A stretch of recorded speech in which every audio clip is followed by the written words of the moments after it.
Well, my name is Sonia. Sonia. I am from upstate New York, and I have been practicing about 15 years in aesthetics. I own my own clinic in Clifton Park, New York. It's called The Skin Lady. The Skin Lady. The Skin Lady. Yes. I wanted something super fun and sexy when I was trying to come up with a name for a business. And when it came down to it, my clients didn't really know how to say esthetician or spell esthetician. And they would always just say, oh, I have an appointment with my skin lady, or I'm going to my skin lady, or you have to try my skin lady. And I would always correct them. And I'd say, no, I'm a clinical esthetician with a background, and I'd always come up with all these ways to explain it. But when it came down to it, the public doesn't know sometimes what we do. So I made it super simple, and the name caught on. So I am the Skin Lady. You're the Skin Lady. I am the Skin Lady. As simple as that is, yeah. Okay, and what does the Skin Lady specialize in? I specialize in a lot of acne and scar revision. Acne revision, yeah. Meaning acne scar attenuation? Yeah, acne and scar revision. So I like to get clients in a place where they're in remission. Where they are? And they're in remission from their acne. Meaning getting all the inflammation down. Okay. So you come in, if we're starting with pustules, papules, acne grade 1, acne grade 2, getting that under control first would be, phase 1. Okay.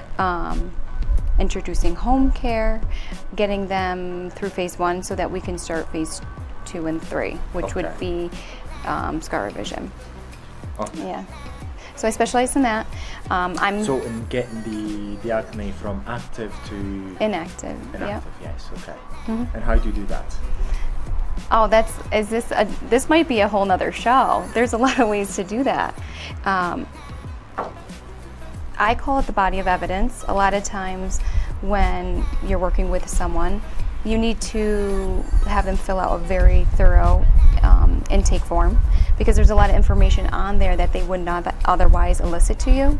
And there's a lot of clues to what's going on in there. So in the medical history. Yep. Okay. Yep. So my consultation for the first couple treatments is pretty in depth. And your consultation for the first couple of treatments? Yep. I'm always consulting every appointment before we begin, but the first couple are really to figure out what's going on. How long has this been going on? Has anything helped? Has anything not helped? Figuring out their triggers, and also in our first couple of treatments, figuring out their triggers. When you say triggers, how do you mean? So what makes it worse? What makes it better? If you wear maybe an allergic reaction. Yeah. So not so much allergic reactions. Sometimes if they're using too much alpha hydroxys or beta hydroxys, or they're not using a moisturizer, or they're using too much of all of it because they're hoping all of it helps. It's the first couple treatments, I would say, are my baseline. So when I have a new client coming in, I tell them it's going to take 3 treatments for me to even figure out what's going on. I need to see you 3 times to do corrective work, extractions, following up, Extractions meaning? So removing blackhead debris, debriding any pustule, papules, any dead skin build-up, depending on the type of scabbing. If the scabbing is occluding circulation or oxygenation of the skin, removing that so that we can accelerate proliferation, which is the wound healing process. And a lot of times starting there and doing that really gives them an advantage as far as a jump in the treatment, because they had never had that done before. As far as a jet treatment, was it? You said you mentioned a name of a treatment? I'm trying to think, because I'm just speaking off the top of my head, so I'm trying to remember what I just said. Okay. No, you mentioned a name of a treatment. A clarifying treatment? Clarifying treatment? Yes. Which is? So my clarifying treatment is, I don't call them acne treatments. I feel like acne, or saying, oh, I want an acne facial, sometimes we don't even want to talk about having that. Or yes, obviously you need to address it, and that's what we have, but I feel like clarifying is a little more gentle, and I believe that it gets the client on board and it makes them feel more comfortable to come in instead of just saying, I want an acne facial. So if they're saying, yeah, they recognize that they need clarity, and sometimes they might not even recognize they have acne, so it wouldn't be something they would normally choose. So clarifying facial, everyone can understand they need some clarity. So taking things out that don't belong there and putting things back in that it does need. Okay. So once the active acne is dealt with, what do you do? Well, we continue to treat them as if they have acne. So say we do a couple treatments and then they come in and they look like they're in remission, they look like their skin's healing.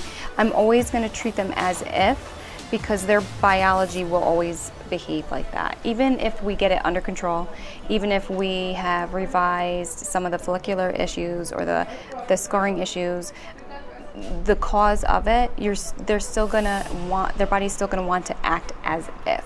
So they're always gonna come in, I'm going to treat them as if they have acne. And then of course, you use your clinical judgment to treat also how they're presenting. So they're always in acne, but how are they presenting that day? So you treat according to that. Okay. And then how about scarring attenuation, acne scar attenuation? How do you do that? I do a combination of chemical peels, microneedling. I love LED light therapy, some laser therapies. It depends on what the progression is. I always tell my clients dysfunction breeds more dysfunction. So when you have post-inflammatory hyperpigmentation, scarring, any pitting scarring, that area is not healed properly, so it's always going to attract more dysfunction around it. So if you're not getting oxygen, nutrients, a lot of times clients will say, oh, I get a pimple in the same spot. You probably do, because that tissue is so disturbed. So that, to me, is an alarm where I'm going to say, okay, we're going to concentrate on this area. We're going to get this nodule or this pustule papule into a position where there's no bacterial growth. And then we're going to work really hard, we'll say on that one, we're going to work on everything, but on that one spot we're going to hone in and concentrate on that too, because that is where it's repeating the same bad behavior. Almost like children that you never correct, okay? They're going to do that same bad behavior into adulthood, and it's the same thing with skin. So I explain to my clients that essentially my job is behavior modification. Behavior in terms of what they put on their skin? No, behavior modification. Your body is behaving one way. My job is to make it do something else as an esthetician. How I do that is through chemical, electrical, mechanical manipulation. And then what, so how do you choose what type of treatments to go for when we're talking about acne scar attenuation? Whether going for peels, whether going for lasers, whether going for other methods, microneedling? Before even figuring that out, I try to, during the interview process or the consultation process, I need to get a feel if this client is even a compliant patient that I want to work with. Not everyone that makes an appointment with me and that wants to pay me is going to be for me, because we carry a lot of weight with the treatments and the procedures that we perform. And if I know I have a client that loves tanning, or I know she's doing chemistry on herself at home, whether in passing or on her chart, I'm going to be very cautious. First, I want to make sure, is she going to comply to everything I tell her and change the lifestyle? Sometimes it's a lifestyle change. From there, depending on how they're, again, presenting, I'm going to use my clinical judgment each appointment. So there are certain predictable markers that go along with procedures. So I could look at someone and they might not have any acne, and I'll say, okay, what was your skin like 12 years ago? And they're like, how did you know that? And it's based on scarring, depth of wrinkling. When you do this long enough, you can get a feel for those predictable markers. How deep the scar is and the color it is can tell me the age of it. Or I can say, you picked that off 4 days ago, like a scab or something. I can say, oh, you picked that 4 days ago. So they're like, how did you know that? Because proliferation and wounds heal extremely predictably. And when they're interrupted, you can see that it's manufactured. So if I have a client that wants to work with me, but I know they're very bad pickers, I know that most of their problem is picking, I'll have them actually sign a no picking contract. because I'm not going to work on you, putting products on you, scar revision on you, and then you're going to continue to pick and cause more scarring, because it's a liability for myself too. So that goes along with, is this client coachable, or are they compliant, and are they willing to do what it takes? Because this isn't an overnight process. For some people, it can be an easy aggressive 3 months, or it could be a mildly aggressive year. An easy aggressive 3 months. How do you mean by that? Well, or we a could. mild year. Yeah, mild year. What do you mean by that? It depends. So with certain clients, depending on the lifestyle, a lot of people don't have time for recovery. So they'll understand, okay, potentially, Sonia, you could get this done in 3 months, and I could be at maybe 80% of where I want to be. Okay. But it's going to require me to have downtime in between lifestyle and work. A lot of people don't have that peeling time or that downtime. So we'll modify that into lower level technicality, I guess, procedures with less healing rate, but we'll spread that over a year. For example. Yep. And how do you actually do that? Do you use just peels, milder peels, for example? Milder peels, or and even you do it with yourself, or you give it to them? You both? No. So anything in-house. So that's a very good question, actually. Anytime that I'm working with someone, they're always going to have home care, because they still need that chemistry at home. Okay. They still need that product at home to influence the skin. Mm-hmm. Having treatments by a licensed professional is extremely important, because they can't do what I can do. And if they could, it usually causes complications, because anyone can really buy a machine if they looked hard enough on the internet. But knowing when, how, the duration, the depth, there's so much more to it. So it's always going to be coming to see me. And some of those protocols have a timeline. I could say I'd like to see you every 2 weeks for 6 treatments, or I could say I'd like to see you every 2 weeks for 3 treatments, and then we're going to reassess, and then we can alternate with another modality for the remaining 3. Say you're doing a treatment of 6 or something like that. Mm-hmm. And it depends. I could have a client come back in, and I'll say, based on how you look today, we're going to actually shift our game plan, come up with a new game plan, and then just go from there. Okay, 3 months scar attenuation treatment, for example. Mm-hmm. What is typical for a 3-month treatment? Do you do lasers? Yep, you can do, depending on the laser, you can do lasers. And what type of lasers? So you can do IPL. I'm a big fan. I've been doing a lot of microneedling lately. So IPL, what sort of wavelength do you use? Mm-hmm. So I usually send that out.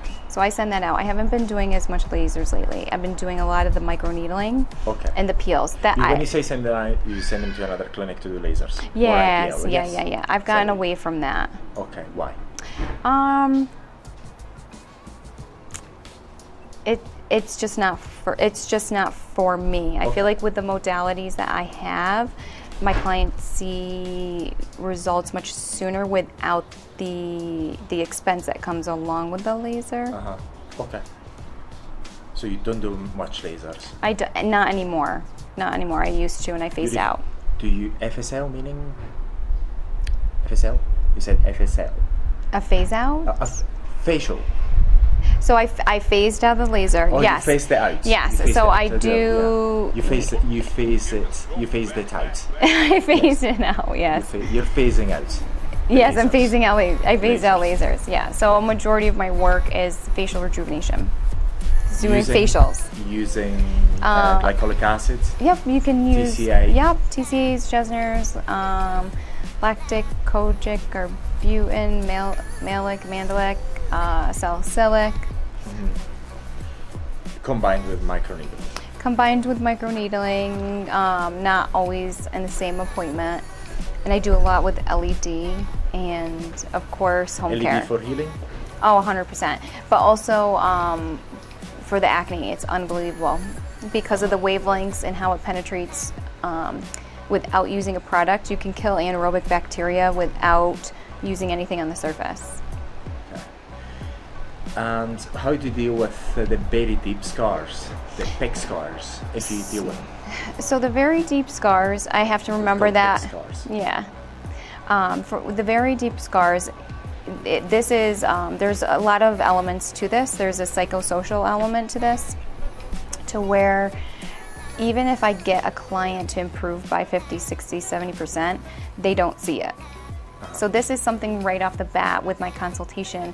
I'll talk to my clients about realistic expectations, because based on the depth, the deep tissue breakdown is very hard to get even close to 90.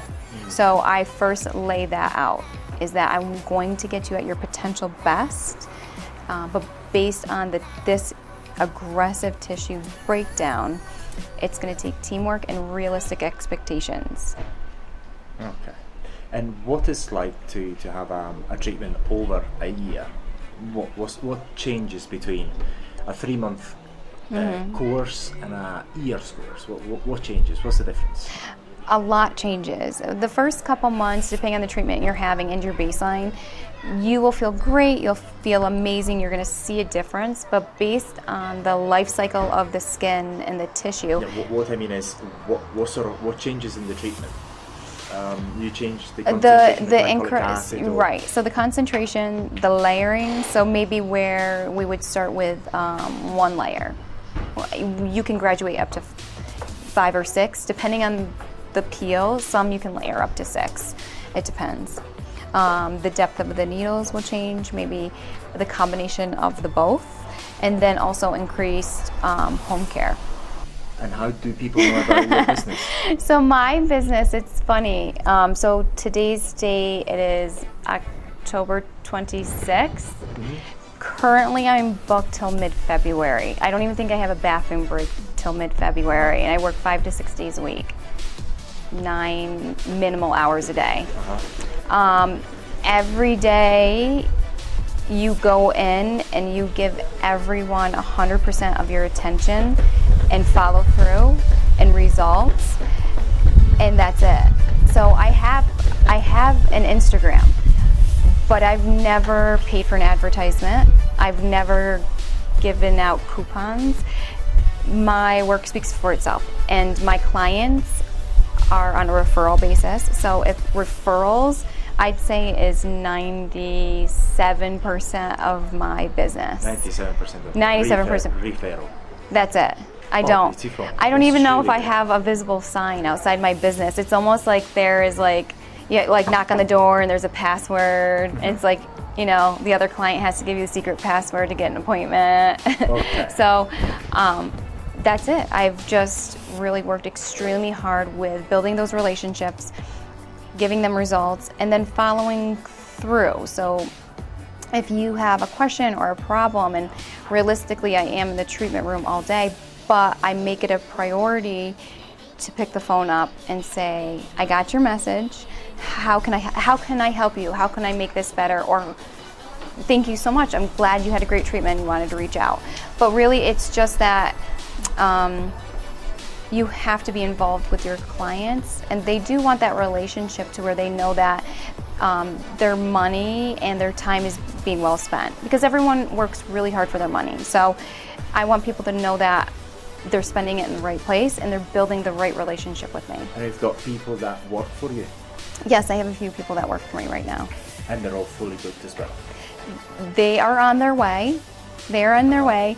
I would say a lot of what I do, I create organically, and sometimes it's not taught. So I'm learning as a business owner and a leader how to basically teach people some of the business skills that I've learned through the years, and sometimes it's even personal skills. Personal skills. Personal skills, yeah. Yeah. Okay, beautiful. Because we're pressed for time. Yeah. And we're just absolutely. Yeah. Yeah, I'm sure you could go on forever. Thank you so much. Thank you.